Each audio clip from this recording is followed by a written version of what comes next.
Loren Poncia, good to see you, buddy. How you doing? I'm good. I'm good. How are you?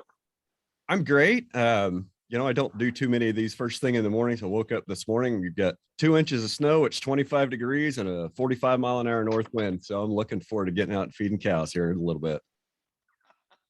Well, um, I can't say the same here.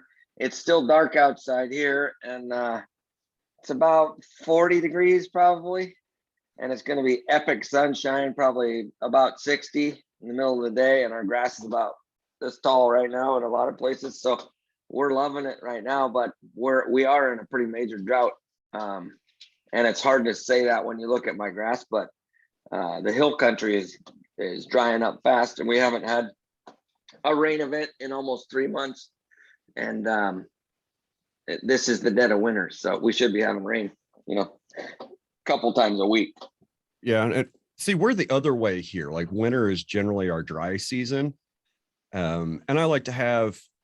I was just looking at my drought plan the other day, and I like to have like 4 inches before April 1st, and before the moisture that started last night, we had about an inch and a half. Uh, Mhm. yeah, so it's pretty gruesomely dry. So before we get too much deeper in this, Lauren, why don't you tell our listeners where you're at? Yeah, I'm Loren Poncia, Stemple Creek Ranch, and I'm in Northern California. Where I'm sitting right now is the old schoolhouse that I went to preschool in, and it's about 56 miles north of San Francisco, straight north on the coast. We're about 4 miles from the ocean. Nice, nice. So your family's been there for quite a while, haven't they? My family, yeah, legacy started here 1897. My great grandfather immigrated from Garzano, Italy, with the sole purpose of coming to this area to raise food for the Bay Area, which is pretty cool. So I'm the fourth generation. My kids are the fifth generation. Well, actually, Brian, you've been here. You got to see it when it was in good shape back in April, a few years ago. Yeah, that was great. I really enjoyed that tour. And I was sitting here this morning getting ready for this, trying to remember some things about that tour, some good questions to ask you. Um, so what do you do there on Stemple Creek Ranch? Um, well, Stemple Creek Ranch right now is our brand. That's basically go to market, but we raise beef cattle, grass-fed beef, lamb, grass-fed lamb, and pork. It's pasture-raised pork, but the beef is a big majority of our business. And we harvest that and sell it direct to consumers, really all over the nation, but also um, mostly Bay Area centric and California centric is the majority of our business. Right. And I can only imagine what it would be like living that close to that much population that's concerned about their health and wants to eat better. So can you talk about like maybe some of the experiences you've had in the last couple of years with people from the city that don't know much about their food production and the food production cycle that you that you've been selling to that have changed their viewpoint on food, I guess? Well, Brian, what you bring up there is a pretty interesting point, because it's very easy for us in agriculture to assume that people don't know anything about agriculture. And it's really the exact opposite here in the Bay Area, in my opinion.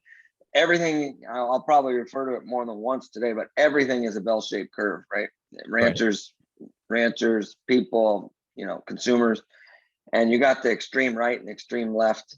And in this area, our number one customer already knows quite a bit about agriculture and about regenerative agriculture and the reasons why they want grass fed, and the difference between grass fed and grass finished. And a lot of that are, there's some very sophisticated, well educated people out here that have money, that want to vote with their dollars and support what they think is the right thing. And they're already really educated. That being said, we have this great space out here at the ranch, and we're super blessed. Honestly, we're super blessed to be able to be this close to a big population, because I know a lot of our friends that we both know all over the country. They're, 10 hours from a kill plant or 10 hours from a major city. You can't do what we're doing as simply when you're in the middle of Nebraska as if you're, an hour and a half from the Golden Gate Bridge or an hour from the Golden Gate Bridge. So we open up our ranch a lot to help educate that section of the consumer that you were talking about, that isn't very, it doesn't know a lot about agriculture, or maybe thinks that cows cause global warming and, all of these types of things. And we're really blessed to be able to help get people to come to the farm. And we have a competitive advantage to sell our meat because we're right here. People can do a day trip. They can come and stay at the ranch. We have 3 little Airbnbs here. They can break bread with us and drink a glass of wine and eat some steak together and hear our whole story.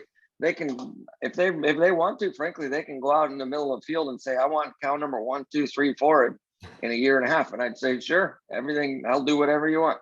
So we're basically trying to adapt and change to tell our story and educate people on the environmental benefits of what we're doing, and at the same time provide a super nutrient dense, high quality food that we feel good about raising and that consumers feel good about buying and feeding their families. Okay. So how do we know that it's nutrient dense food? Because that's what I say it is.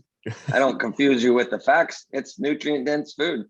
Beef in a feedlot's nutrient dense food. Beef out in a pasture is nutrient dense food. Beef in general is very nutrient dense, and I'm a disciple of Diana Rogers and love her work.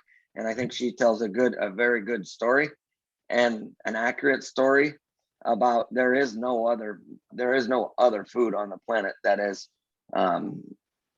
full of vitamins, nutrients, and minerals. And you can get into an argument about whether it's, the right kind of fats, more like the difference between omega-3, yeah, omega-6, exactly. More omega-3s and less omega-6s and all that. And I don't really go there. I say, our beef tastes great.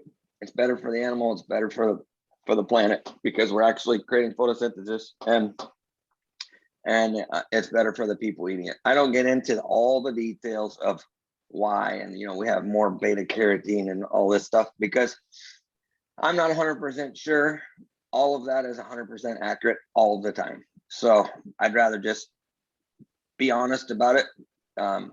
Honesty, transparency, and quality are like our core tenets. I want them to taste that meat and say, man, that's the best beef I've ever tasted. And like what they better see, than what I got from the Walmart or exactly, and like what they see and like us and want to support us. And I don't want to get too confused or make it us versus them. I just want people to eat more meat. And before our time is over, we should talk about that too, because the amount of vegans that we've converted to eat meat is stunning. So we can talk more about that before our time's over. Well, let's talk about it. I think it's like you were talking about nutrient density, and one of the things that we need to remember, those of us that are kind of in this regenerative sphere, is not to talk down to other production methods and not to try to demonize or attack other production methods, just to present the other side of the story. Like, this is what we do and this is why. Not saying that other way is bad or that the other thing is bad, but this is just how we do it and this is why. Yeah, I'm not a big fan of throwing stones, especially in the industry. And I look at our industry and like, son of a gun. All the time I get people saying, oh, you guys are grass fed. I have tons of friends in the industry that are, feedlot operators all the way down to grass fed people like me. And it's like, hey guys, we should be working together to get more people to eat beef in general, because the more people that eat beef, they're going to eat grain fed, grass fed, whatever. And it's better for the whole industry. And some people might, frankly, I work with a lot of other producers that they actually raise some cattle for me as part of our program but they're pretty conventional producers. You know, a bunch of their cattle go into feedlots and, you know, corn fed beef, and, you know, a small section of 10% or so of their herd comes to me before it goes to a feedlot. And so it's like, you know, we can do both. And the part about that to me is kind of crazy is right now, the industry, the grass-fed industry, and you would have to fact check me on this, but I think I'm pretty close, plus or minus 10%. There's like 85+% of the beef, the grass-fed beef that's in grocery stores and consumers are eating here in America through places like Butcher Box and home delivery services. It's foreign beef. It's coming from other countries. And it's like, hello, I don't come need on, to guys. fact check you on that one. That's close enough. Yeah. And it's like, come on, guys, why do we want to, you know, import all this other grass-fed beef when we could be making a premium at the farm level, and then export all of our really good stuff to China or, you know, Hong Kong or, you know, Japan? It's kind of silly, the system right now, but it is what it is. And really, the whole reason why I'm doing this grass-finished beef is because I had to figure out a way to make a living here on the ranch with only a finite amount of acres. Okay. I mean, we can talk for the whole show just about that too. That's a situation that a lot of guys are in. You know, they've reached the Right. carrying capacity of the cows. They can't add more cows to the ranch. Where we can agree that, you know, if you don't have enough grass for your cows to eat, it doesn't make a whole lot of sense to go buy a bunch of hay to haul hay out to your cows in the middle of the pasture. So it's, you know, you have to maximize the resource that you've got. And once you've maximized the production on your resource, you've got to start maximizing the return on that.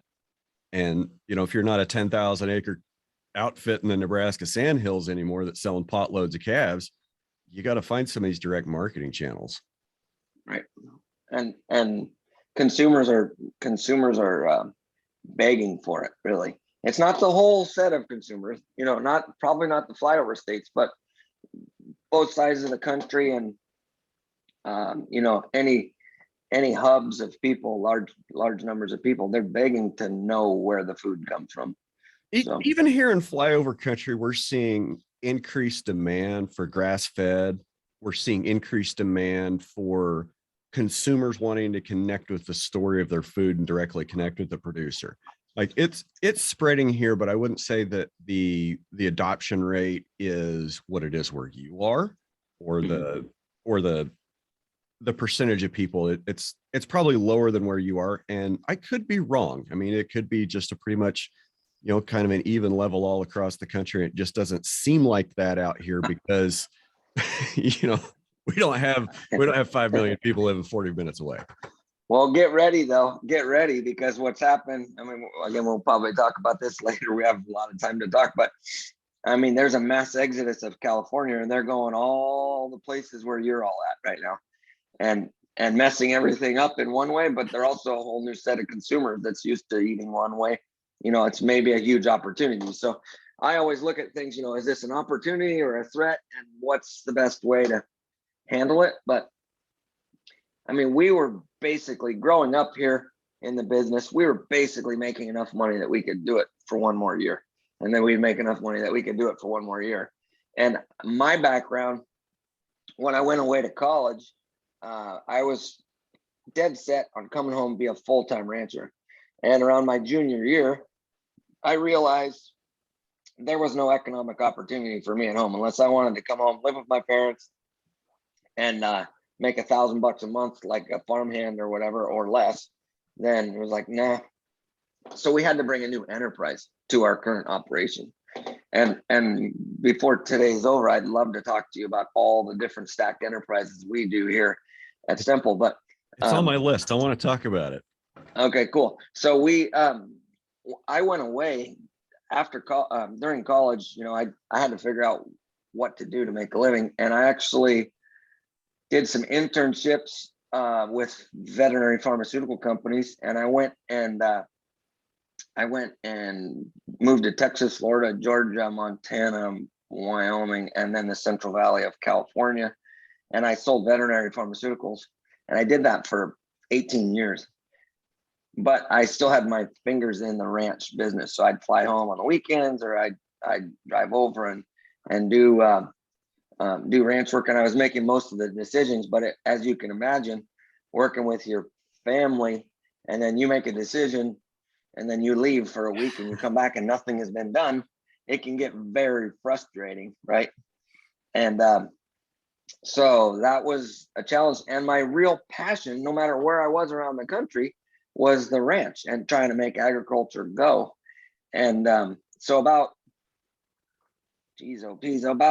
15, 17 years ago now, I was around my 30th birthday, and I'm 47. So I came home to my wife in Sacramento. We were living there, double income, no kids, had a great life.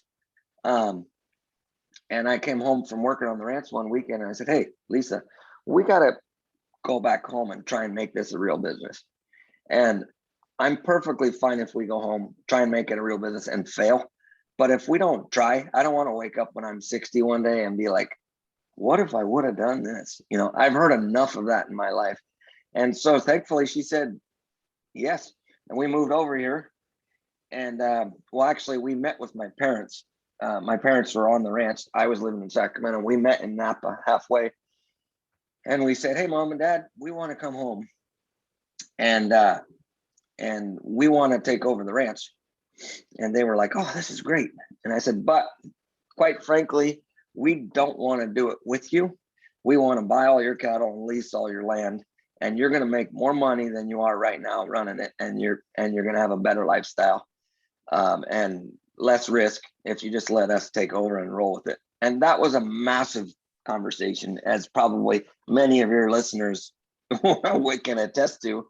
The old guard or the next generation doesn't even want to show their deck for their cards a lot of times, and it's a real challenge. But for us, it was like, hey, we're either going to do this here at home, or we're going to move to Colorado or somewhere else, and we're going to do it there.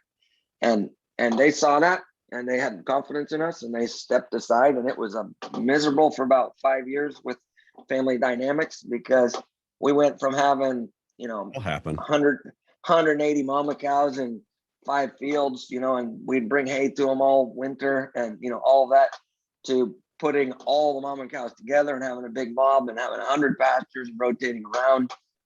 And my dad was like, "You are batshit crazy what you're doing."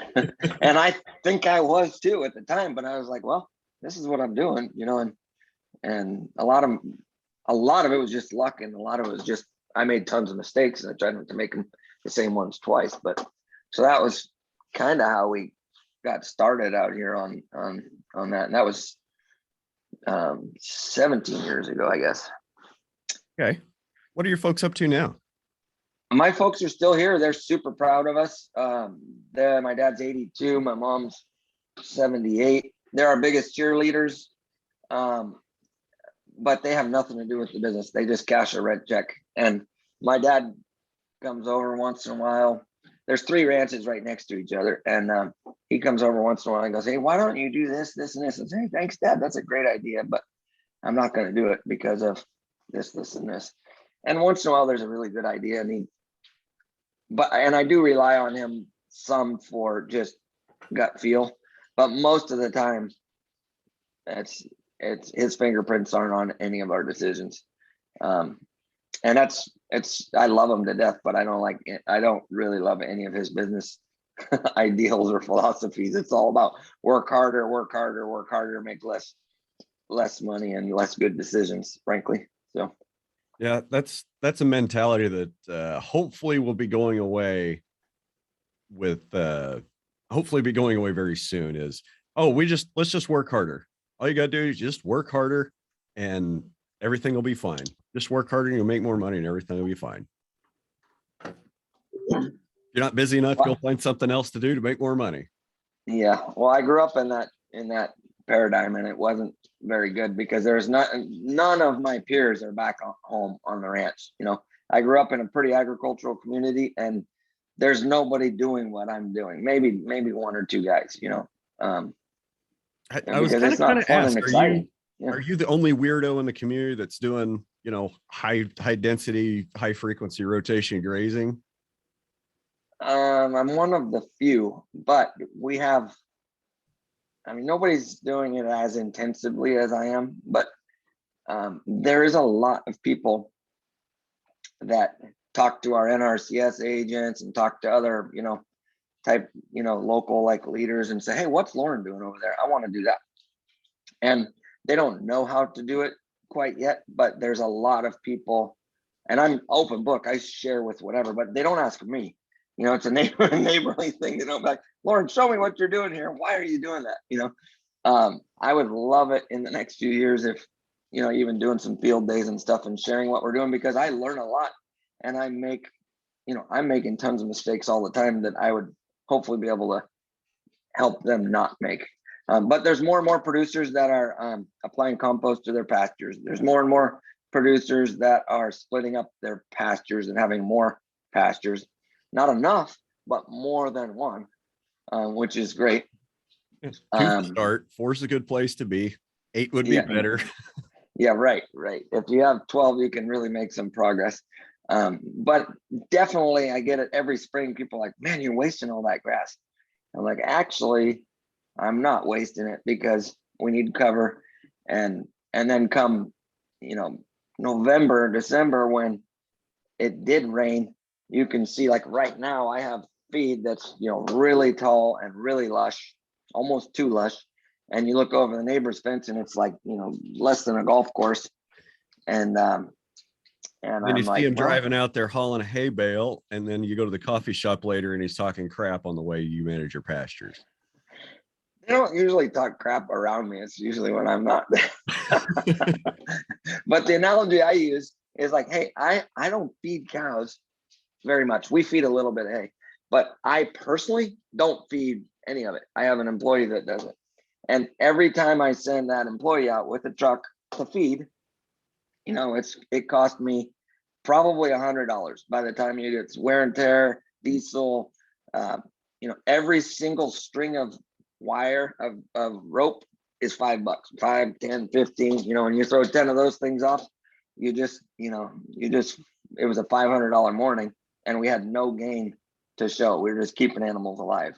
So it's really changed my paradigm. And I know it sounds like you've had Dallas on here. I haven't listened to all your shows, but the ranching for profit, I'm a big disciple of ranching for profit, and the school and most of the principles, 99% of the principles. And the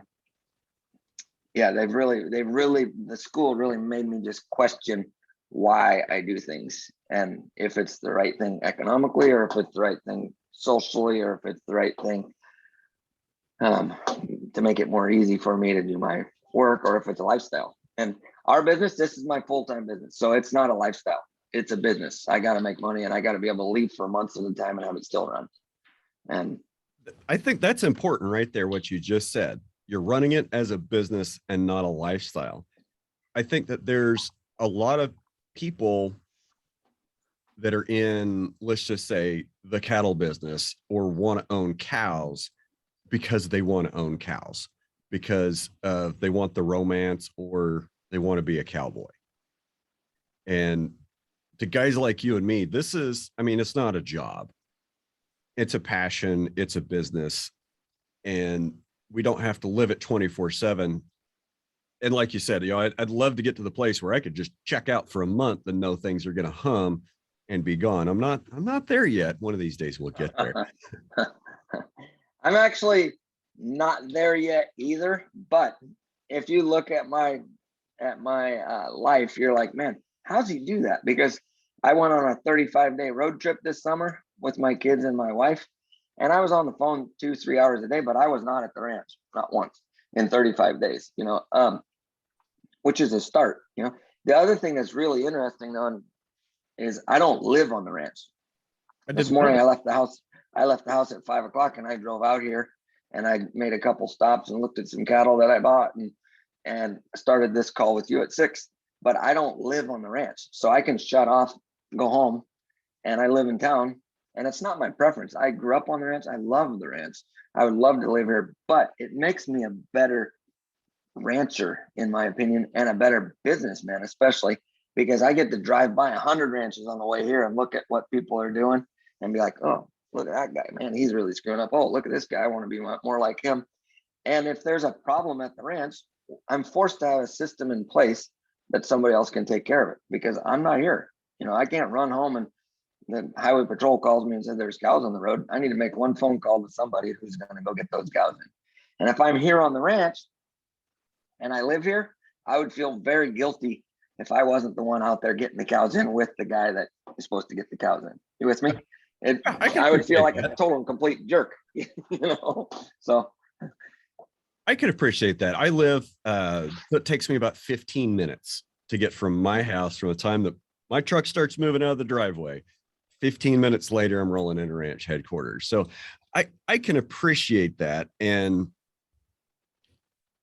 the being able to say, all right, I'm leaving work, I'm checking out, and you check out of that mental headspace and you put that work stuff aside and you have that 15-minute drive to get home, it puts you back in, I can get back in a home headspace where I'm not, always focused on work things. But I also see the other side of the coin. Like there's a lot of times I say, man, it'd be pretty cool to be, to live out on the ranch. And instead of, if we wanted to go out and tour around, instead of getting in the truck, driving 15 minutes to the ranch, then getting in the side-by-side to go tour around, it'd be nice just to walk out of the house and jump in the side-by-side and be able to go tour around the ranch, or, go look at the cows at night without an extra 30 minutes of driving. But there's definitely both sides of that coin. And I can see pros and cons just stacked to the ceiling on both sides of it. Yep. One of the reasons that we haven't built anything and moved out there, probably one of the similar reasons you haven't moved back to the ranch, is it just costs so friggin' much to build a house. That's a really awesome segue into some of the other stuff that we're doing. But yes, you're 100% right about that. And it costs a lot to build a house, especially in California. But the even bigger thing about it is I can never sell a house that I'm putting on the ranch.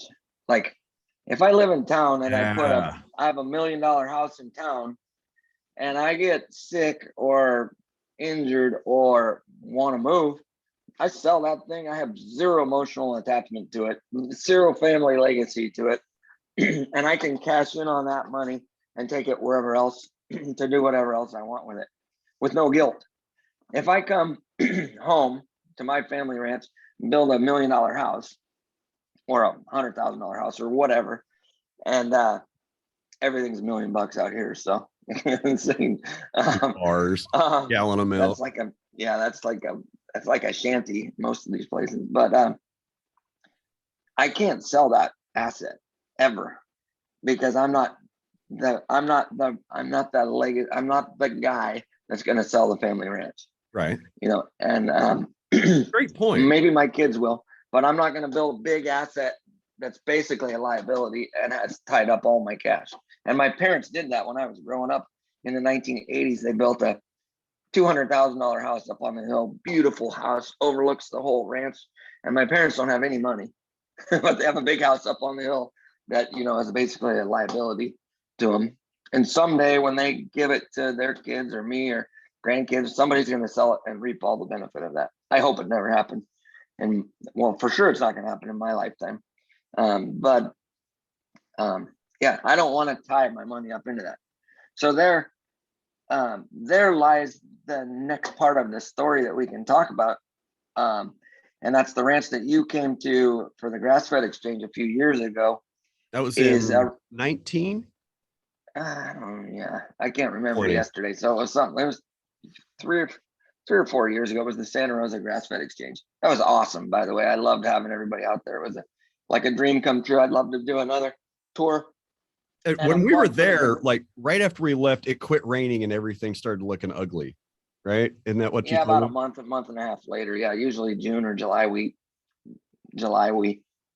kind of dry up. And it's a Mediterranean, so half the year it's supposed to rain. It doesn't usually anymore. And then half the year it's dry, like nothing.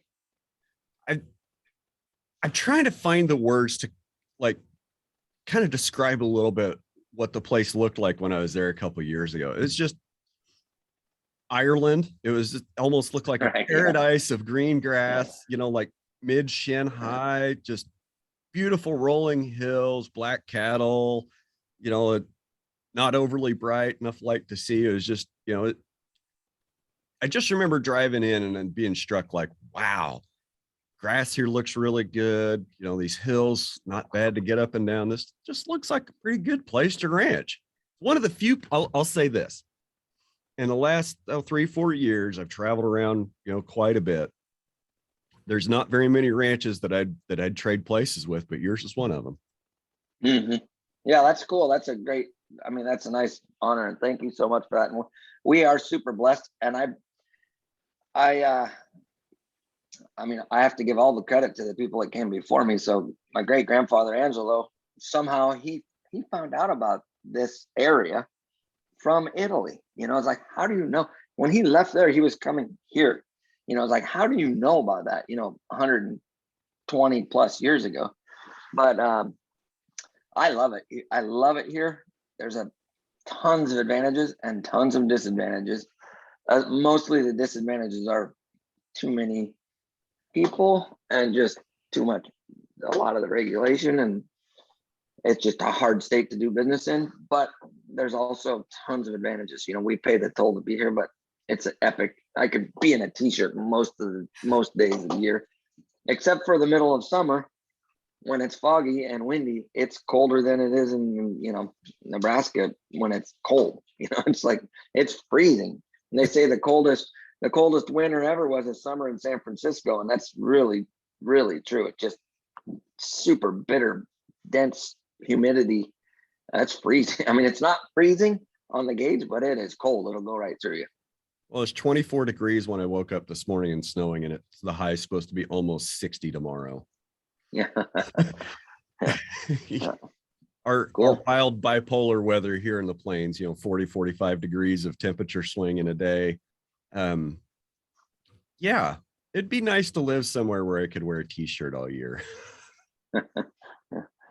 Maybe New Zealand. I don't know. Everybody says if stuff goes bad, where would you go? And I'm like, I went to New Zealand a couple of years ago, 2-3 years ago, and I love New Zealand. It's so similar to here, except it's like 1960, you know, when it comes to regulation and sophistication of everything. It's just way more chill. So I like that. So we talked about earlier that the vast majority, you know, 80-85% of our grass-fed beef is imported, and a lot of that does come from New Zealand. And that's because they don't grow a lot of grains there, and they don't have any feedlots. Is that about right? You know, I actually think that industry is influencing them more. The conventional industry is influencing them. There's starting to be more feedlot type situations, and they do grow some grain. And they grow some corn. There's places that they grow corn. But I think it's just the environment there to grow grass is very, very good. And, you know, they can grow more food on those islands than they can consume. So they don't have any markets besides the Pacific Rim and us. So when it comes to, you know, they're very progressive producers, very progressive, and they know their numbers, which is awesome. And they have a really good, consistent product. And so when it comes to how they're going to make money, I mean, they're pretty progressive about marketing and about, you know, finding markets, and they have to. It's similar to me when I came back to the ranch. It's like, I have to do something different because there is no way we can keep doing what we're doing now and still make a living. So they have to figure it out. They do. They started with lamb and, you know, importing piles and piles of lamb, and now it's hard to find US lamb in a grocery store. So they've done a great job capturing that market, and they're doing the same with grass-fed beef.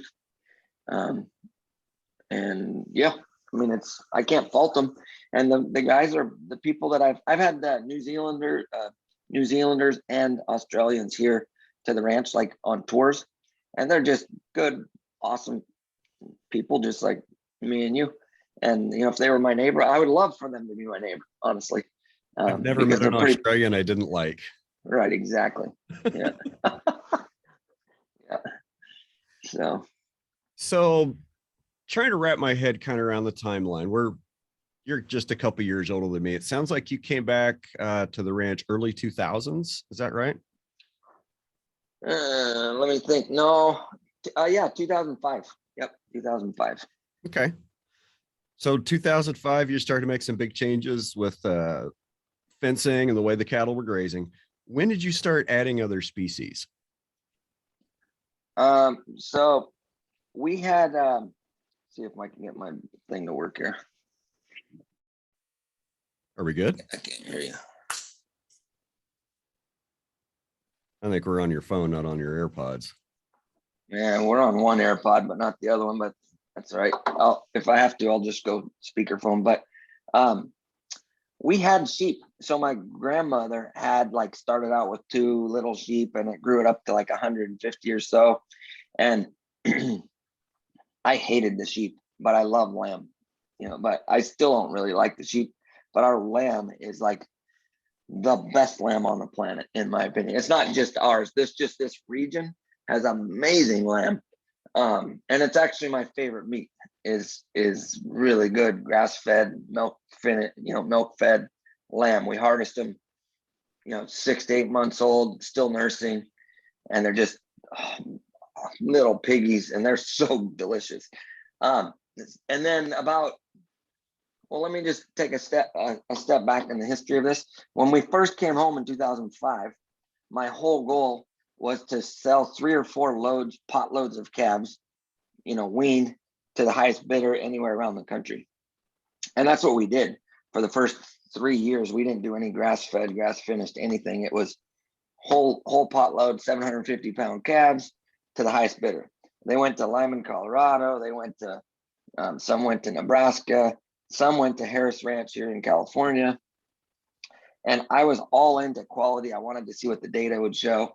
They give us the data back, and we were like, 85% choice and 5% select and a couple percent prime, whatever, something like that.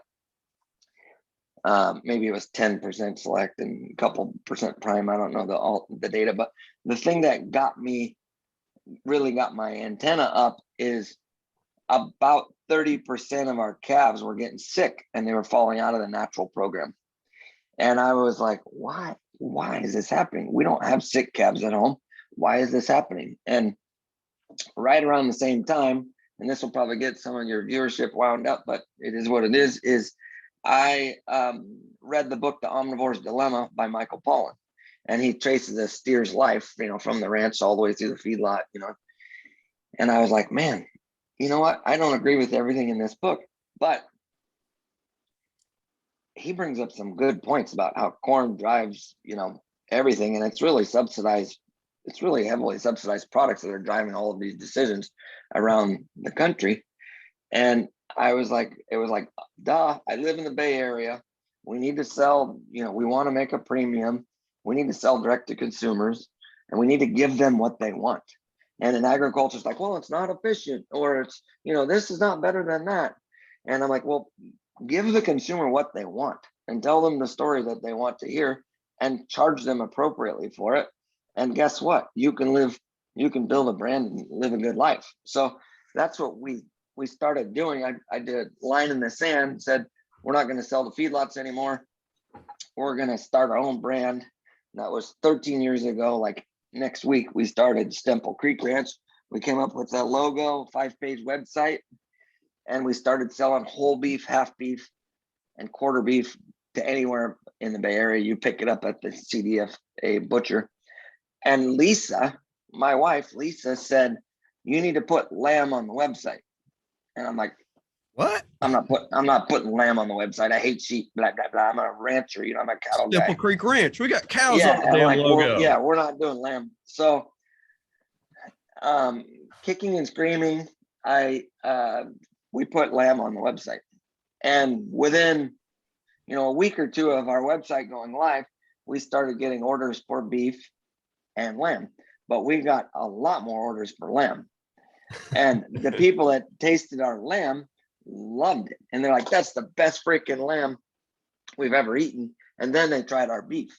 So it was like, what's, you know, my wife was right, and people love the lamb, and now lamb has become its own enterprise. When you look at our revenue, it's a very small percent of our revenue versus cattle, but it's one of our most profitable enterprises. And if I wasn't so obsessed with cattle and all that, I'd probably have 10 times the amount of sheep and no cattle, or you know, a few cattle. More But margin you per have to, unit on a sheep, isn't there? well, you have to sell a lot of lambs to make much money. You know, we sell 500 lambs at $300 a piece. You know, you're talking 150 grand or something like that. You're not, you know, we're not talking lots and lots of money. But when you take those 500 sheep and you put them in with all of your cattle, we're raising probably about 20% more pounds of something to sell off of our ranch. But sheep are a totally different management thing. So keeping them alive, everything loves to eat them, including coyotes. And then for the soil health thing, which we can talk more about, they're actually miserable for soil health in my operation, because Right. I'm trying to get Forbes established, right? Okay. And like chicory, plantain, brassicas, you know, other types of things, because we're trying to get roots deep into the soil. And unless you have a very aggressive rotational system with your sheep, they will just eat. Like they'll eat a chicory plant until it's dead. They'll eat it down into the ground. And the same with any of these taprooted plantains. You can look and be like, oh, there's no clover and there's no plantain and there's no chicory in this field. And you move the sheep out, and a month and a half later, you see all kinds of chicory and stuff. They just eat it. And they prefer it over grass. And the way that we manage right now is there's a bunch of coyotes around here. We do what we can to abate them, but I was going to ask about predation. Like, yeah. Well, we have that issue, but we have guardian dogs with the sheep. We have 2 Maremma Akbash guardian dogs, and they're awesome. Except managing them is like managing a whole nother class of livestock. One day they're 5 miles away at the local post office. The next day they're in town. The next day they're sleeping on the road. You know, if you don't have a really good fence. So we have really good fences, and we still have that problem.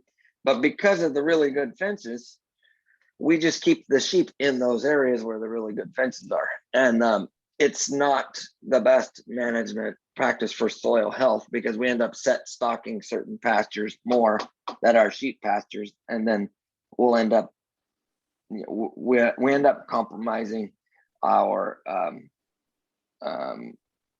diversity in the pasture, and we get a lot of compaction with sheep. They call it a sheep foot for a reason.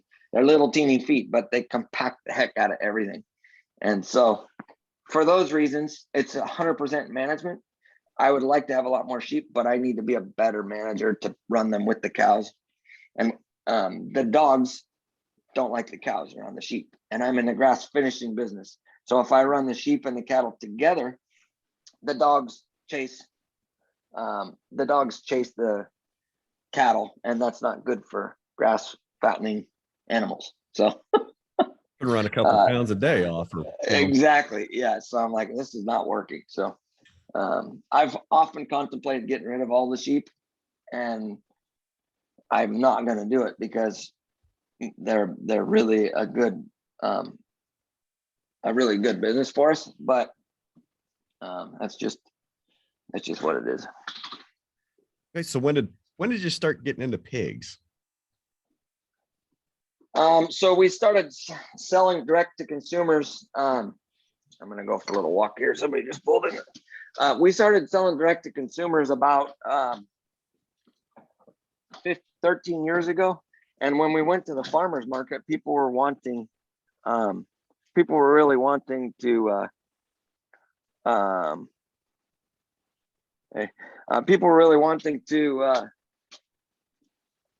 eat bacon.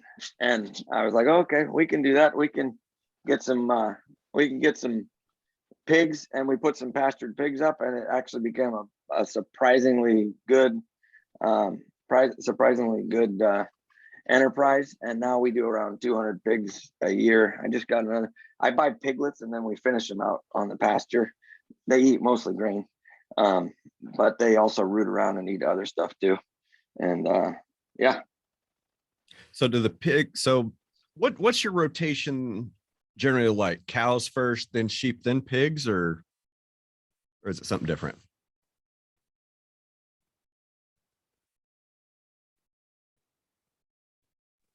You're muted. Sorry, yeah, I just muted on purpose because some guy just pulled in and we're doing a little movie thing for a Japanese TV station today, actually, and they're here to do some filming. So anyway, we'll do that after this. We're just getting you all warmed up. Yeah, exactly. So what was your question again about the pigs? Just when did you get into into rotation? pigs? Oh yeah. Pigs is because people like to eat bacon cheeseburgers, right? Pretty much, yeah. And at the farmers market, if we're selling one thing, or if we're only selling one thing, we're going to get only the people that want beef. But if we can pile on different products, then we get beef, lamb, pork, bacon. We can make lots of sausages, all these kinds of things. So, and there's always that chance that the customer that's coming just to buy bacon is going to buy something else. 100%, yeah. So now we have beef jerky, we have the whole thing. But the pork is actually probably our number one enterprise in terms of profitability, but it's not. We don't really have plans to scale it into the thousands or anything like that. But it's super easy. We buy these pigs for. Well, I say that now, and now I'm probably gonna have a bunch of sick pigs. But we buy these pigs for like $150. It's wieners, 60 pounds. We put them with self feeders up in our big eucalyptus grove that's not used for anything else, and it's basically wasteland. We put hot wire fence around it, and we fill the self feeders with a non-GMO organic feed, and the pigs eat whatever they want. And about 6 months later, we harvest them and sell them for $5 or $6 a pound on the rail, and we make like $400 or $500 a pig. So it's pretty crazy the amount of margin, and you can do a lot of turnover. You go back to Dallas Mounts or Ranching for Profits deal, the 3 secrets to profit are increase gross margin and decrease overheads and sell more, sell more widgets. So only way to do it. We can do that turnover over and over and over. And yeah, it's good. So back to predation on the lands, so you got these 2 big guard dogs running around. I can only imagine what it's like trying to deal with a predator pressure where you're at, being pretty much surrounded by people that aren't necessarily of the same political alignment or that really understand why that's a problem for you. So, if you just dropped into my ranch, you would never know that we were surrounded by all these people, because it's pretty, it's pretty rural out here. And we still live in an area that, here at the ranch, like you basically always have a rifle in the front seat of the pickup. And it's not uncommon for people to pull over on the side of the road and shoot a coyote still here. Okay. And so our neighbors all absolutely despise coyotes and are always, hunting them. But what really got us going is we were surrounded by some other sheep ranchers that they would basically get the coyotes before they came to us, and we were a smaller operation. As we got bigger, somehow the coyotes figured out that they could skirt that and they could come to us and skip everybody else. And they came here and we lost 43 big lambs, like 80-pound lambs, in 30 nights. Oh, and I think that was 2007. That's rough. Or somewhere, it was 2009, something like that. And I was just pulling my hair out, because they'd come in and they'd kill one, they'd eat a hind leg, and then they'd kill another one, and they'd eat the liver, and they'd kill a third one, and they'd eat the ears off of it, and then they wouldn't come back. I was like, middle of the night, I was up trying, like, how am I going to get these things? I got the dogs, and we lost 0 where the dogs were. I've never lost a lamb where the dogs are. Sometimes we have lambs in different pastures and I still lose them. But right now, one of my neighbors to the south, he's probably lost 15, 20 this year. And he's the rabid coyote hunter. Every day, that's what he does. He gets up in the morning, he hunts coyotes, and he's losing lambs. And I'm really literally right across the fence, and knock on wood, we haven't lost any to coyotes this year. So it just got light now that we had this conversation. I'll go out and there might be a couple kills, but I hope not. I hope not. Yeah, I hope not too. But yeah, so we aggressively abate them is what I say.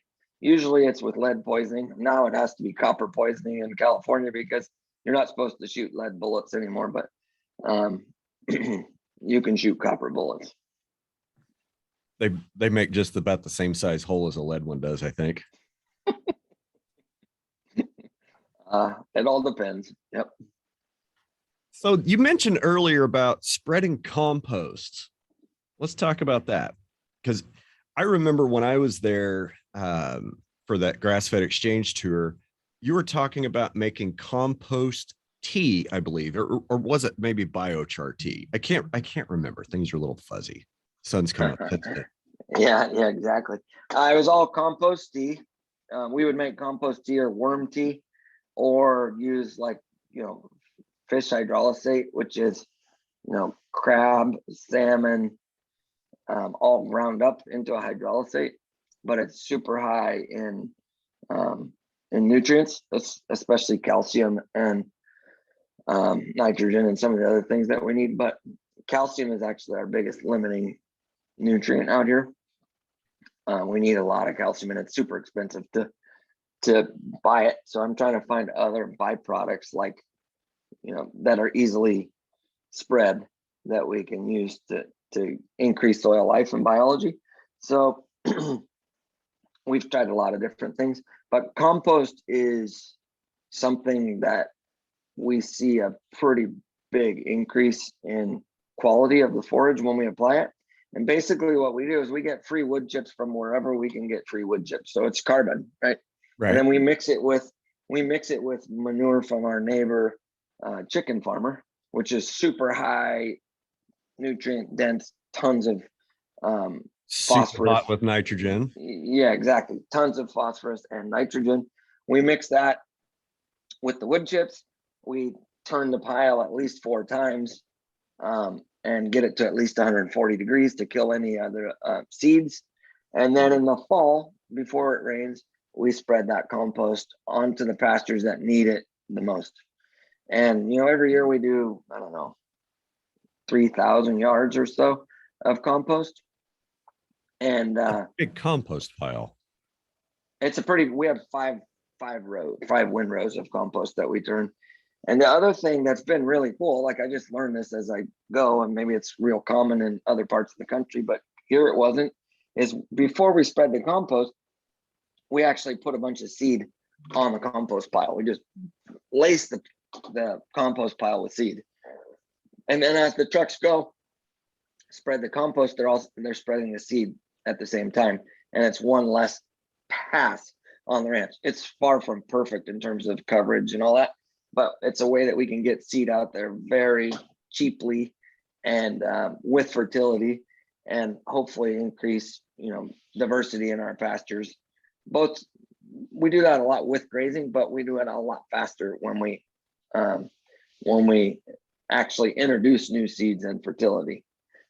And that's, we could do a whole show about that too, because a lot of the holistic management people are like, oh, you don't ever have to put a seed and you don't ever have to put fertilizer. And I'm like, yeah, you don't have to. But in my environment, you're not going to see rapid change unless you do those things. Just by grazing, you're not going to see rapid change.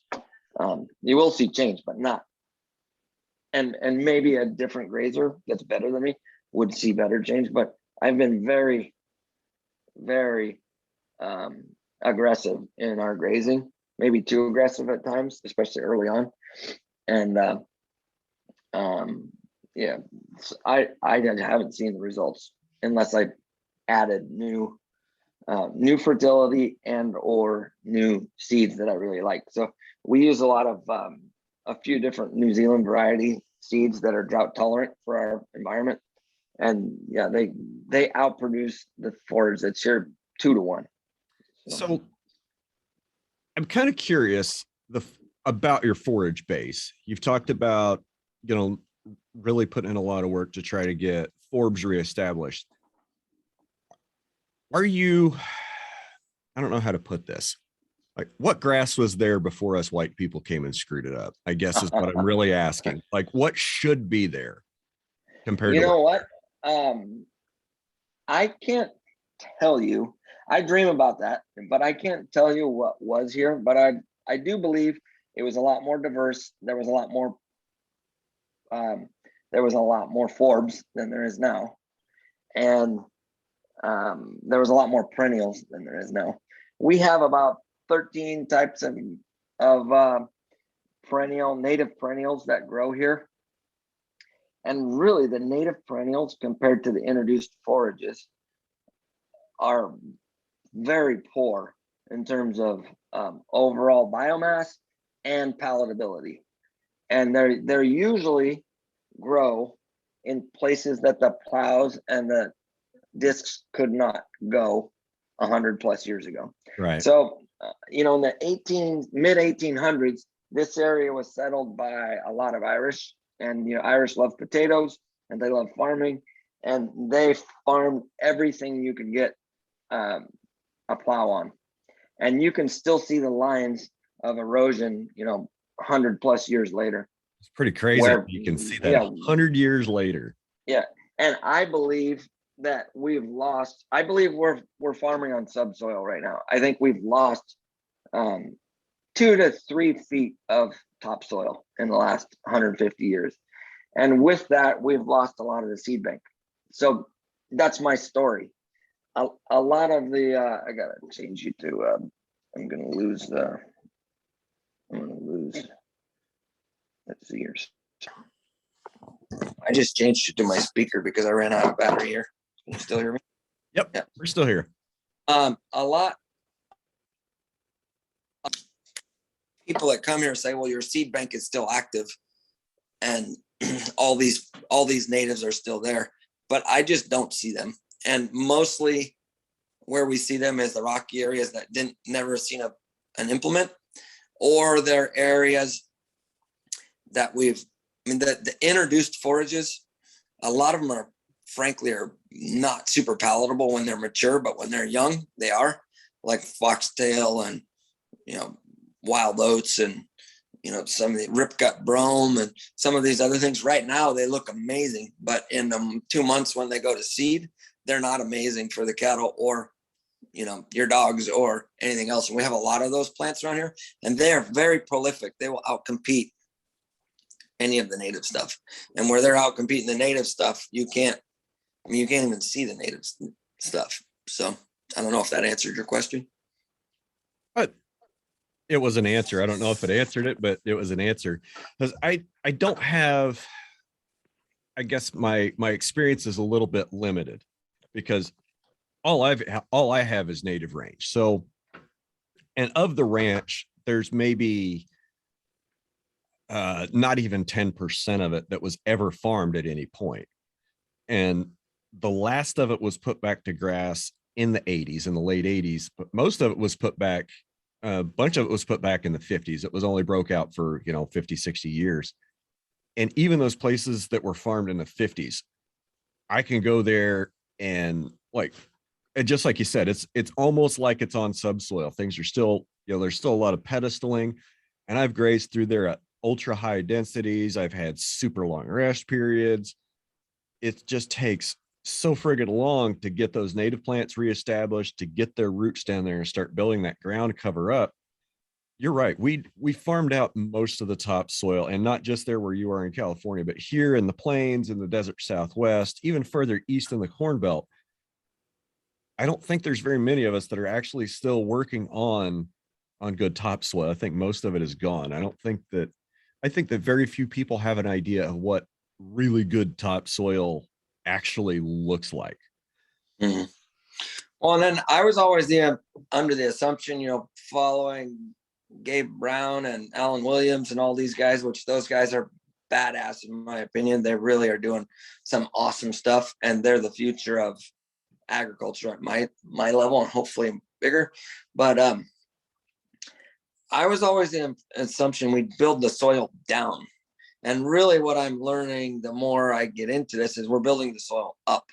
But if you go to a fence line in the middle of my pasture, a legacy fence line, or you could even see old legacy fence line, the fence line is higher and then it goes down to the pasture. And is that compaction, over here? Or is that soil loss over here? Or is that different species diversity over here?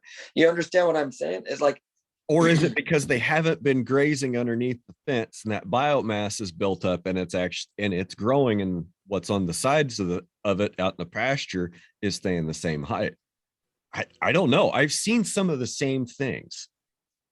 And I think a lot of it is compaction here, because if you go along our fence line, all the voles and the gophers and everything, they're under the fence line. Like you can stick a penetrometer 3 feet deep under the fence line, but out in the middle of the pasture where the cattle are walking, it's not that way. So yeah, there's just more life under there, and not necessarily more species, but it's a challenge that I give to anybody in our industry is go look on the side of the road, the bar ditch or whatever you call that in different parts of the country, and see what's growing there, and then go out in the middle of your pasture and see what's growing there. And there should be natives all over the side of the road, theoretically. But there's not in a lot of our areas. There's not. There is less compaction, but there's not natives growing wildly. But I learn a lot from the side of the road, honestly, because I'm like, well, whatever's growing there, how can I get that to grow there? And it's either rest, compaction, fertility, whatever. So just trying to be observant and pay attention to what's going on. I learn a lot. There's a pretty cool, it might be on Instagram. We try, and if you want to know what's going on around here, you can jump on Instagram. I don't really do TikTok. I know you do. You do a great job with it, but since you brought it up, what's all your socials? It's all Stemple Creek Ranch, right? At Stemple Creek. Okay. Everything. At least that's what I think. I actually, a lot of times people are like, oh, you ate a New York steak last night. I'm like, well, no, but I did this weekend. I'll do our social media, and because I can't do it all. Like I go on live and some of these other things, because she texts me and says, you got to go live this week, because every time you go live, our sales go up. I'm like, okay, so I'll go live. So, and she probably tells you when to do it too. Like you need to go live at 5 o'clock because that's when all of our people are online. We're kind of beyond that because I'm rogue about everything. So like tells me that I need to do it, I do it less. And when, you know what I mean? It's not really that bad, but I'm a scatterbrain, and I have so many other things going on that a lot of times I just forget for a week at a time, or there's something else that's more important. But I just posted one about regenerative agriculture, and I went out in the field in January, dug up a big old chunk of beautiful black cakey soil, and it was loaded with worms. And I'm like, I gotta tell people about this. And yeah, it's on I think I have it on LinkedIn, and I have it on Instagram. It might even be on TikTok, but I didn't put it on TikTok. So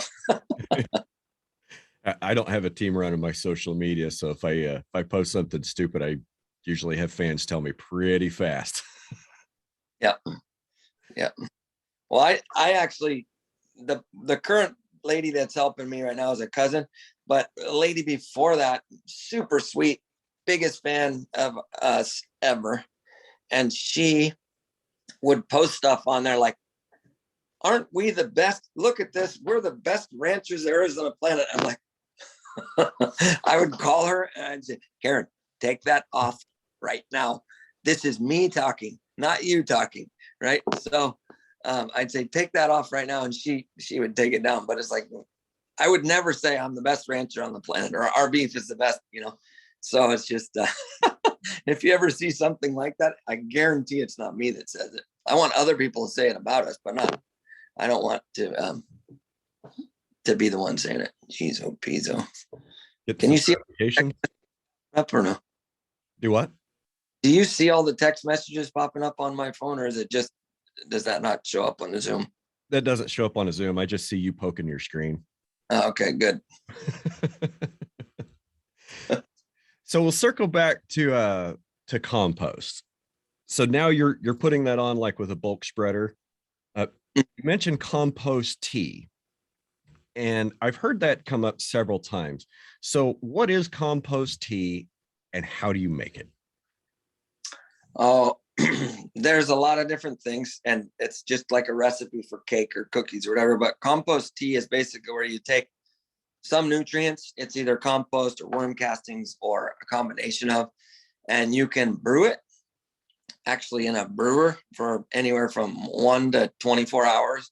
Like and adding heat and getting.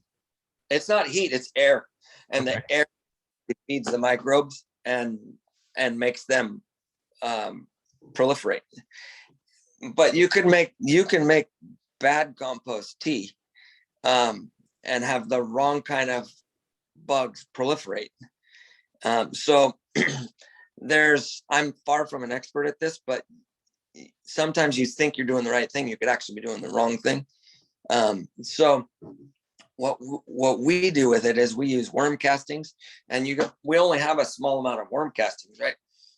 Because it takes a lot of worms to make very much worm casting. So we take like a tea bag, which is this probably double, like 2 gallons, like a Ziploc baggies. Okay. And we put into a 275 gallon tote, like a plastic tote. And there we have an aquarium pump with a 2-inch pipe on it with holes in it. And we turn that baby on, and it blows air through this, 275 gallons of water. And then we add other things like fish hydrolysate or whatever else we're trying to do, liquid calcium. And then we have a little spreader. It's basically it's only a 55 gallon applicator that we put on the back of the side by side and drive around and spread it out. We get about 20 gallons per acre. So it's not super efficient. But I do believe it works. And in certain areas that we can't go with a truck or a tractor, we'll go with a side-by-side to increase fertility. And I can't say that there is a big economic benefit to it. I'm just exploring. But the way we measure that is with bricks. So I had Nicole Masters, you probably have met or heard of her before. She's an amazing agroecologist from New Zealand, and really guest of the Ranching Reboot podcast. Oh, nice. Yeah. She really blew my mind about, it was probably 7 or 8 years ago at a Ranching for Profit meeting. We were there, and she was a consultant. And I'm like, I need to have you on my ranch. So she actually got me applying seawater to the pastures and increasing bricks. And I was like, there's no way. Sense. Yeah, like, there's no salt. You're going to spray salt on your grass, and it makes it sweeter. So, right.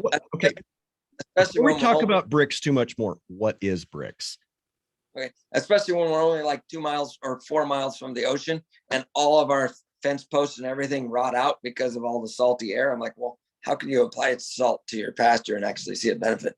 But bricks are basically the levels of sugars in your grass. So like in the wine industry, I don't know if any of you drink wine, but the vintners or the wine growers, winemakers, they harvest the wine when it's at the right amount of, or the grapes when it's the right amount of bricks, sugar, so that they can get the flavorful wine that they want and get the alcohol content they want. And they'll let the grapes get mature, so they're like 17 bricks or 21 bricks, depending on what type of dry wine or they're trying to make. It's the same with grass. Basically, like our planted oats will be 10 or 12 bricks, so higher in sugars than some of the perennial ryegrass at certain times of the year. So it's fun for us to go through pastures and look at different species of plants and be like, oh, okay, these forbs are actually higher in Brix than this, clover. And it tells you a lot about what implement or inputs you put in and how they react to grow for the Brix. I look at it as an amount of photosynthesis that's happening, because the Brix at 6 in the morning are going to be different than they are at 4 in the afternoon after a long day of sunshine. Right. But peak solar. yeah, if we take one area that we apply milk to foliar, like we went over an acre and just put milk, Mm-hmm. and then acre we put seawater, and we went over an acre and we put seawater and milk, and we went over an area and we put fish oil, and then we went over an area and just put water, and then we went over an area and did nothing. And you went back and you tested all the Brix, and the area you put milk, fish, and seawater actually went up to 21 and everything else was 10. Well, then I was like, okay, there must be some benefit here. And hopefully those plants are also feeding the soil and feeding the microbes in the soil and building soil up, like we've been talking about. But for sure, we know Alan Williams has some studies that show the higher the Brix when you harvest it with your cattle, the more gain you're going to get. So that's where instead of making, and this is a Nicole Masters thing again, instead of making lots of forage like McDonald's quality food, I want to make lots of forage, but have it be Chez Panisse quality, like Michelin star restaurant food. So my cattle can eat less of it and gain more weight. And our whole goal is for them to eat, lay down, chew their cud, get fat. Eat, lay down, chew their cud, get fat. And that's why at certain times of the year, we move them rapidly, like 5 times a day, because we want them to eat, lay down, get fat, eat, lay down, get fat, and repeat. Yep. I dig it. So I've had I forget what it's called, hygrometer, the thing that measures Brix. I've had one for 2 years now.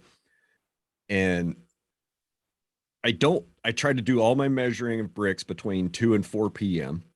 I try to want to hit the peak photosynthesis, which should lag behind solar noon by about an hour to an hour and a half, from what I understand from my research. So here that's between 2 and 4 o'clock, depending on the time of the year. And I guess like it's Brix, B-R-I-X, not B-R-I-C-K-S. So if you're trying to Google that term, it's B-R-I-X. And so what you do, and like specific machinery varies, but basically what you have to do is you get your forage sample and you put it in some kind of a press. And it takes an awful lot of pressure, especially on my dry native forages, to get, just 1 or 2 drops of juice out to where I can put on my hydrometer glass to actually test the Brix. So I'll share some of my numbers. My Indian grass in 2020 was running about 6 to 6.5. And this year, or last year, I guess in 2021, my Indian grass was almost a full point lower. I have no reason why. I don't know, but it's one of those things we just have to keep gathering data to try to understand some of these things. Another very interesting observation that I made this year was, I think it was early June. I'd moved some customer cattle into a paddock, and there's about 10 head that just booked it to the far corner of the pasture from the gate, and they went over there and they started grazing. I said, I want to go see what they're grazing. So we buzzed right over there in the gator, got there, and they're grazing this clover plant that was about, maybe 3 or 4 inches tall, and you could barely see it from all the grass that was around. So real quick, we gathered up some of that clover. I put it in my press and I smashed it, and it came out to 24 Brix. And this was at like 10 o'clock in the morning. And I thought, okay, great. We'll come back at 2. We'll come back this afternoon and see what this is doing, and see if the Brix level has gone up during the day at all. Well, I went back over there at 2 o'clock and I couldn't find any clover. They'd cleaned every single stem, every leaf of it off that hilltop. And I swear I walked out there for probably a half hour and I couldn't find any of that clover. Even went to the bar ditch right outside the fence and looked, and I couldn't find any. So I can't tell you what it was when it was really good, but I can tell you first thing in the morning when I moved in there, it was, I mean, super high. 24 bricks is pretty good for native clover. Yep. And you'd want to, I mean, that's just being observant. Once you figure that out, you want to figure out how to make more of that. Right. Right. And, you know, here, that's just those kind of clovers are a product of late spring rains and enough rest. And the rest I can do. I can do that no problem. Is getting the timely rains to grow these different forages is something that we struggle with pretty often. Something else, have you heard like the correlations between gains, daily gains, and bricks numbers of forage with cattle? Have you heard those numbers? I have heard them. I know Alan, one of the Alan Williams presentations I was at with the, pardon me, with the soil health consultants, they share some of that data, but it's a steady, I mean, it'd be like what you want your stock performance to be, because it's definitely increases rapidly as bricks go up, performance goes up, either milk or meat performance. Right. I think it was somewhere around, if you're about 4 bricks, you're going to gain maybe a pound a day. If you could get up around 6 to 8, you're going to look at more like a pound and a half. Get up closer to 10, it looks more like 2. Is that similar to what you remember? Something like that. Yeah, they go together. And you know, there's times of the year that we're gaining 3-4 pounds a day, but we're only 6 bricks or 5 bricks or 4 bricks. But we can keep their belly full, and the rumen of a cow is amazing, and they actually will keep gaining even if it is lower bricks. But yeah, it's just one tool. I try not to get so focused on bricks that it's like, you know, everything revolves around bricks, but it is an observation tool that helps us, especially with inputs. Like it's like if we're gonna actually do worm tea and the worms, the bricks don't go up, well then what are we? I mean, we're just wasting time and money and fuel. But if we do it and we double the bricks, well then yes, it's worth it. But you can also play games with it. You can take sugar and make it water, you know, suspending in water, and spray that on your pastures, and your bricks are going to go way up because you're just applying sugar. But it's a boom and a bust. It's a boom and a bust in terms of microbes, and then that ends up, there's other unintended consequences, right? So a lot of times, even when you just apply straight manure to pasture, you see a big increase in forage, but it's the wrong kind of forage. It's the McDonald's versus the Chez Panisse, or the, you know, Michelin star versus the just cheap food. And I'm still learning, honestly. Like every day I'm learning more, and then every year is different, and I'm like, what in the heck? But it seems like after we've really been in a drought since about 2013 here.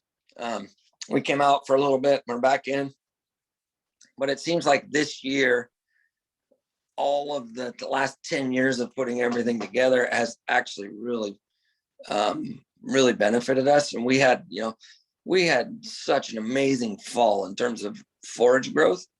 And hopefully if we get some more rain, we're gonna have an amazing spring as well. But yeah, it seems like things are starting to come together with the grazing, the different biodiverse mixes that we put out when we put them out, and then the composting and the pasture management. It seems like we're growing a lot more forage than we have in the past. Okay. Good deal. Like improving production, getting more pounds per acre of forage. That's just more pounds per acre of beef you can grow. That's the plan. Yeah. I mean, that's the whole plan. Yep. Hey, so we talked about testing bricks. The other testing, have you done any carbon testing? Yeah, we actually have not me personally, but we're part of this, what's called Marin Carbon Project. You can Google that and it'll pop up. But there was about 10 years ago, we were approached to do compost on our pastures and to measure the benefit of compost versus non-compost. So we got 35 acres of pasture that we put into this 10-year study. And we had 2 hectares in the middle of this pasture that we didn't apply anything to. And then we applied a 1/2 inch of compost and a 1/4 inch of compost to the rest of the pasture. And then measured it with multiple different measurement tools. And then 7 years later, measured it again. And we're going to measure it again in another few years just to see what the results are. And actually, the results that we have right now are pretty stunning on this area. And it's exciting for me too, because what we've seen is that we've seen an increase in carbon in the soil of epic proportions, like 7,000 to 10,000 pounds an acre. And we saw it in all 3 treatment groups. So we did not just see it in the compost groups. We saw it even in the control group, which means our management style is really affecting the carbon in the soil as well as the compost application. But there's other ranches around here that and I'm not saying this is good or bad, but the compost application made a significant increase in carbon versus just the grazing. Okay.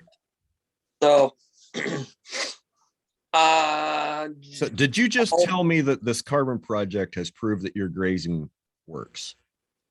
I think so, but it's not that scientific of a study to be like, well, maybe you've fed cows over there and that's imported carbon and that's what's increasing your carbon in your soil. So there could be some of that too. But what I can tell you is the basket of practices that we're doing are increasing carbon in the soil, and significantly, like 3,000 to 5,000 pounds a year per acre. There will be a threshold that eventually, we can't sequester any more carbon, or it'll slow down, and maybe it'll be 1,000 pounds a year if we already have 10% carbon in the soil. But I can also tell you, and I would actually love to geek out on this and share more of this stuff online. But we had a 12 inches of rain in 36 hours in October, which is unprecedented, never happened before. Okay, I was jumping with glee, driving around on the side-by-side in the middle of the rainstorm, and I was taking videos and pictures of everything, because that's how I learn a lot. Like it timestamps everything. And my neighbor's pasture was sheet flow, just pouring off of there. One is because there was no residual dry matter, but 2 is the compaction or other stuff, I guess. It was just pouring off, and it was brown, erosion. And then my fence line right next to it, there was no standing water, and it wasn't pouring off. And I was like, okay, intuitively, you can measure in a laboratory all you want, but intuitively, the pasture is telling us what we want to know. Everybody's pond around me filled up, dams, like little stock troughs or tanks, you guys call them in other parts of the country. My pond went up about 2 inches, 3 inches. I was like, I need this water. I need some runoff. But at the same time, I was like, okay, this is cool. It's going into the ground and it's going to get saturated. The carbon is like a sponge. It's going to suck all this up and hold it longer. And then when it gets saturated, it'll work its way through the soil to the pond downhill. And that happened. But it really blew my mind and gave me more and more and more confidence of what we're doing with diverse species mix, decreased compaction with grazing and forbs, and increased worm life and keep soil cover. All of those things really, really, really allowed us to be the sponge when it rained, to capture that water and have it not run off. And when it does run off, it's clear. It's not brown. If it's brown, it doesn't matter if it was brown when you were a little kid and it's still brown when we have a big rain event. What matters is you don't want brown water to leave your property, because that's erosion somewhere. So we have to just pay attention and figure out, like, what is causing that? Is it no soil cover? Is it compaction? Is it minerals? Is it overgrazing? What is it? I don't know the right answer all the time, but I know the right answer on my place because I'm watching it and I'm paying attention. I'm trying to make a difference.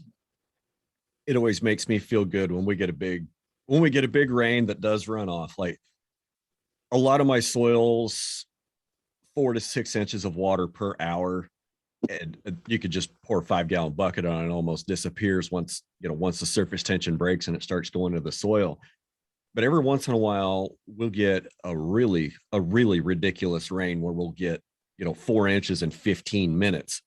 I'm sorry, there's not a whole lot of soil with the healthiest forage community on it that's going to soak that much rain. You're going to have runoff no matter what. But it always makes me feel good when I can go to the north end of the ranch, which is all my creeks flow south to north. When I can go to the north end of the ranch on one of those big rains and see the creek running 3, 4, 5 feet deep, and it's clear and it's not muddy at all. That's a good feeling. Yeah, that's awesome. So you guys have something that we don't have, and I follow your TikToks more than your podcast because I just haven't yet. But I love the beavers that you have on your neighbor's place. And we don't have beavers here, but we have all of our riparian areas are heavily forested with willows now. But 20 years ago, they weren't. We've fenced them all off. We've planted willow trees and other diverse species. And now, like, you can't build a dam in California without going to jail.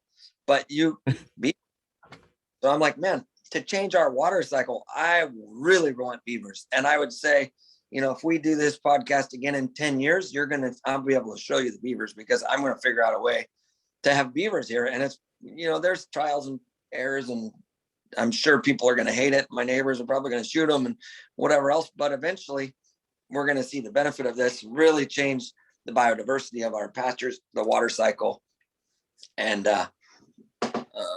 hopefully grow a lot more forages that we can use the cattle to harvest to turn in, or sheep or goats or pigs or whatever it is at that time, to harvest and turn into profit for us. The whole thing about sustainable or holistic or any of this, if you're not profitable, then it doesn't matter. Like, you have to be profitable. Right. I tell you what, I'll make you a deal. You get beavers back on your creek in the next 10 years, I'll fly back out and see it. I want to come back out and see beavers on Stemple Creek Ranch. What I do is bring some beavers with you, and then I'll maybe I could bring a couple of those cow skulls you offered to pay way too much money for too. not for me, for someone else. But yeah, I don't care if you resell them, as long as that margin's in it for me. I'll bring all of them you want.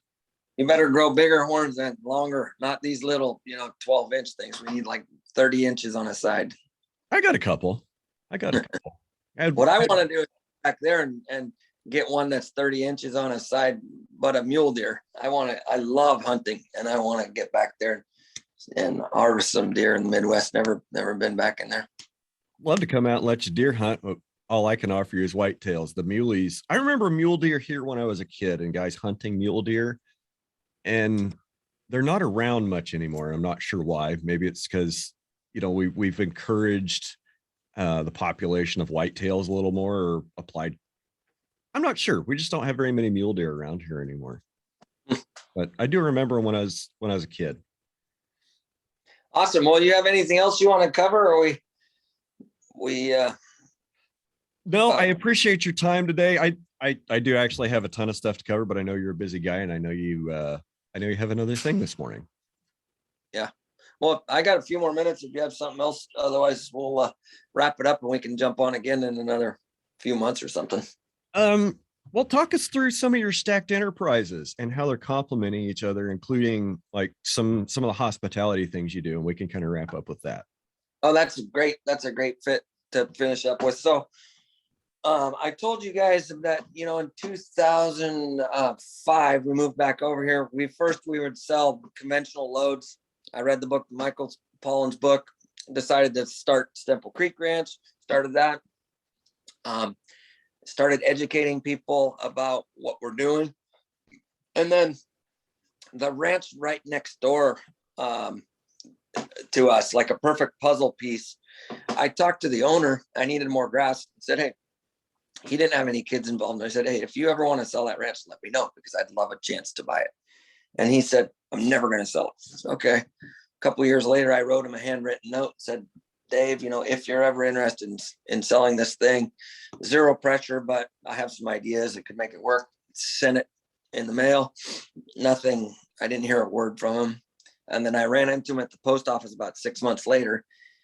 And he said, hey, I got your note. Thanks for that. What would that look like? And I was like, oh my, like, whoa, yeah. So we figured out a deal that would work for him and for us. And it's this beautiful, beautiful romantic ranch. Actually, that's a painting of it. I'm sitting here at the ranch, and it's just a gorgeous little honey hole down here. And so we bought the place, and it was only 210 acres. But as you can imagine, being this close to San Francisco, it's highly desirable, 210 acres. And we had we bought it for ranching, not for anything else, but we had to figure out a way to pay for it. So all of these little buildings here on the ranch, we basically repurposed them into revenue generating tools. And it goes back to, do you want to build $1 million house on your ranch and then never sell it and not get any cash flow out of it? And in my case, I want to get cash flow to help me pay for all of the improvements, but also be a lifestyle thing. And so I look at this ranch like Rich Dad, Poor Dad book of, 3 green houses and a red hotel. Basically, we turned all of these buildings into revenue generating buildings. And so we have one barn that's education barn, we call it, but we have lots of weddings and lots of farm to table dinners and lots of other events like that, educational events, or Nicole Masters or whoever comes out. We have lots of different events, and it's kind of a community hub in the barn, but it generates revenue. We have 3 little Airbnbs here, and then we can have our chefs come out here and stay on the ranch and see the cattle, see the sheep, see the pigs, eat our products. And all the weddings and the different events that we have here, they use our products, and we help educate people about regenerative agriculture, why it's important, carbon farm planning, why it's important.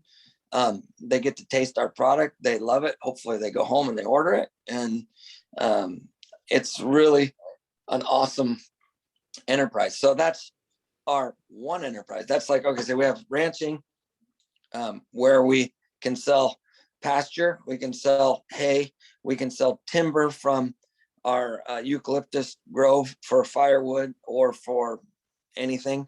We have pork, which is another enterprise. We have lamb, which is another enterprise. We have custom grazing, which is another enterprise. We have honeybees, that there's a local apiary company that basically needs a place to put their bees for half the year. So they bring their bees here, and then we sell their honey with our Stemple Creek Ranch label.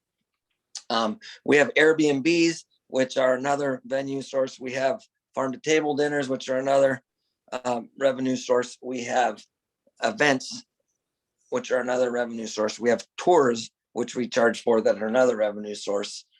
And then we have compost. We could sell the compost if we wanted to. We don't usually. We have worms. We could sell the worms if we want to. We don't do that as well. We have hunting. That's actually not, it's not an enterprise. Sorry, my other phone was ringing. It's not an enterprise that we capitalize on right now, but we could really easily. So there's about 5 or 6 main enterprises, but entertainment, Airbnb, events, beef, cattle, sheep, hay, timber, pork, lamb. Yeah, I said that already.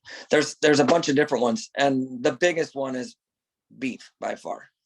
But they all get stacked on each other, and sometimes we do better with one or better with another one, but it's nice to not have all of our eggs just in that one basket.